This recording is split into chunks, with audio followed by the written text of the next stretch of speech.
بسم اللہ الرحمن الرحیم۔ BBC اردو نیوز پر 17 جنوری 2023 کو شائع ہونے والی ایک اسٹوری جو میری بابت اقوام متحدہ کی سلامتی کونسل کی قرارداد 1267 میں لسٹنگ سے متعلق شائع کی گئی اور جو حقائق کے سراسر خلاف اور جھوٹ پر مبنی ہے، اس کہانی پر میں چند وضاحتیں عرض کرنا چاہتا ہوں۔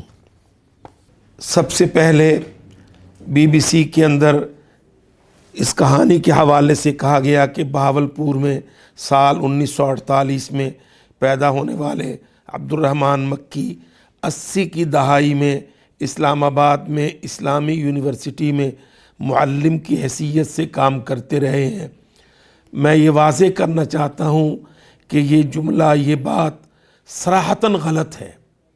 میں اسلام آباد کی انٹرنیشنل اسلامک یونیورسٹی میں کبھی بھی ایک دن کے لیے بھی نہ طالب علم رہا نہ معلم رہا۔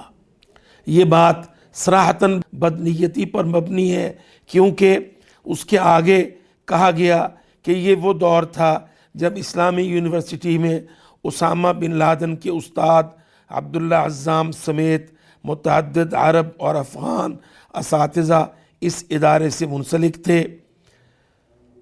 یہ بات اسی لیے گھڑی گئی کہ مجھے 80 کی دہائی میں اسلامیہ یونیورسٹی میں بطور معلم یا متعلم میرا قیام ثابت کیا جائے، تاکہ مجھے بعد میں عبداللہ عزام یا اسامہ بن لادن وغیرہ سے میرا تعلق جوڑا جائے۔ میں اس کی وضاحت کرنا چاہتا ہوں کہ میں زندگی میں کبھی عبداللہ عزام، اسامہ بن لادن یا ایمن الظواہری نہ ان تینوں لوگوں سے کبھی ملا ہوں، نہ میرے ان سے قطعاً کسی قسم کے کوئی روابط رہے ہیں، نہ میں نے اسلامیہ یونیورسٹی میں کوئی جاب کیا ہے، نہ تعلیم حاصل کی ہے، نہ میں 80 کی دہائی میں وہاں تھا۔ یہ سارے کا سارا من گھڑت بے بنیاد ہے، اور BBC جیسے موقر ادارے سے اتنی غلط باتوں کی اشاعت میرے لیے بہت بڑی دل شکنی کا باعث ہے۔ میں کبھی اسلامی سیاست پر بھی PhD کا اسٹوڈنٹ نہیں رہا ہوں۔ سعودی عرب میں قیام کے دوران ام القنا یونیورسٹی میں میرا موضوع بحث، میری تعلیم خالصتاً حدیث کے موضوع پر ہے، اسلامی سیاست پر نہیں ہے۔ اسلامی سیاست کے حوالے سے میرا ذکر کیا جانا، میرا موضوع قرار دیا جانا، یہ دراصل مجھے ان تینوں شخصیات سے جوڑنے کی مذموم کوشش ہے۔ میرا موضوع صرف احادیث موضوعہ پر دنیا کی مشہور یونیورسٹی ام القری مکہ المکرمہ سے ہے۔ میرا تھیسس ریکارڈ پر موجود ہے۔ میں کبھی بھی اسلامی سیاست کا طالب علم نہیں رہا۔ میں یہ بھی وضاحت کرنا چاہتا ہوں کہ میں اسامہ بن لادن، ایمن الظواہری، عبداللہ عزام جیسی ان شخصیات کے افکار سے، ان کے نظریات سے قطعی طور پر کوئی موافقت نہیں رکھتا ہوں، بلکہ میں نے اپنی پوری تعلیمی زندگی میں ان کے طرز عمل کی مخالفت کی ہے، صراحت کے ساتھ۔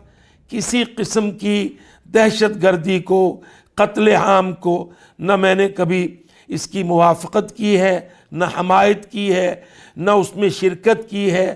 میرا صرف کشمیر کے حوالے سے ایک موقف رہا کہ مسئلہ کشمیر پاکستان کا، پاکستانیوں کا قومی ایشو ہے، اور اس مسئلے کو یونائٹڈ نیشن کی قراردادوں کے مطابق حل کیا جانا چاہیے، تاکہ کشمیری قوم کا قتل عام بند ہو۔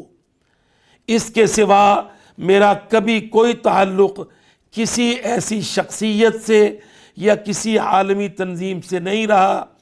BBC جیسے موقر ادارے سے بنا تحقیق کے، صرف ہندوستانی اطلاعات کی بنیاد پر، بھارتی پروپیگنڈے، بھارتی حکومتی پروپیگنڈے کی بنیاد پر میری شخصیت پر یہ کیچڑ اچھالا جانا میرے لیے بہت باعث صدمہ ہے۔ یونائٹڈ نیشن کے حوالے سے بھی میں یہ عرض کرنا چاہتا ہوں کہ کم از کم ان کی سینکشن کمیٹیز کو میری بابت بنا مجھے سنے ہوئے، بنا مجھے آن بورڈ لیے ہوئے، انہرڈ کوئی بھی فیصلہ کر دینا، یہ بنیادی انسانی حقوق کی خلاف ورزی ہے۔ میں یہ چاہتا ہوں کہ مجھے ہر حال میں یونائٹڈ نیشن کی ذیلی کمیٹیوں میں سنا جائے، میرا موقف لیا جائے، شواہد کو جمع کیا جائے، قرائن کو اکٹھا کیا جائے اور دیکھا جائے کہ کیا بات حق ہے اور کیا باطل ہے۔ ان حقائق کی وضاحت میں ضروری سمجھتا تھا، اس لیے میں نے یہ وضاحت پیش کی۔